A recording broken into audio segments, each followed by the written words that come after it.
go to Greg Watts. He wants to be part of this conversation. Now, Greg is the CEO of an organic recycling company called Seawise. And Greg, what do you offer to this conversation? And based on what you've heard, what are your thoughts?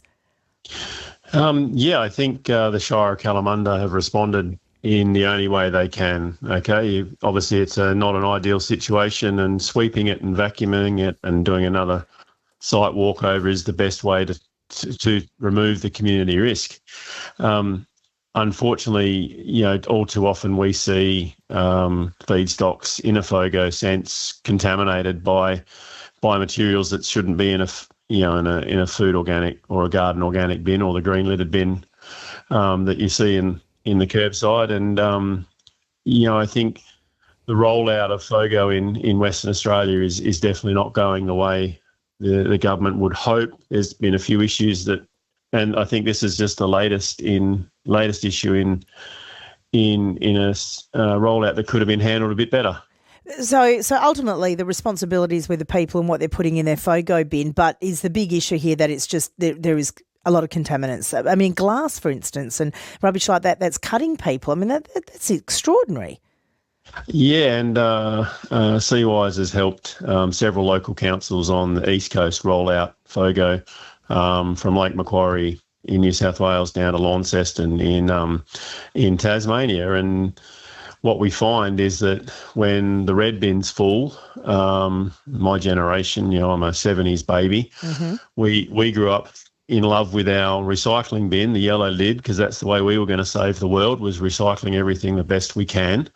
And now we've got the green bin, and with the shrinking of the red bin, and some councils only collecting that bin fortnightly now, we see a lot of pressure on curbside to go, well, where can this stuff go? I mean, the most unusual thing I found in a FOGO bin, we're working with the city of Launceston, and if it was in the garden, it went into the garden bin. So that includes garden gnomes, spare tyres, oil drums, all sorts of stuff. So, oh my goodness.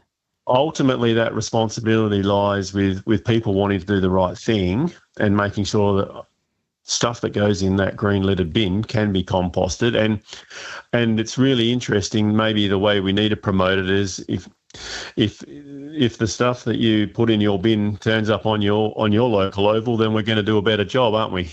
Yeah, absolutely. Well, it's interesting because I know people in Rockingham are not loving FOGO, and they're complaining that the fortnightly red bin doesn't work. It gets too full too quickly and it smells.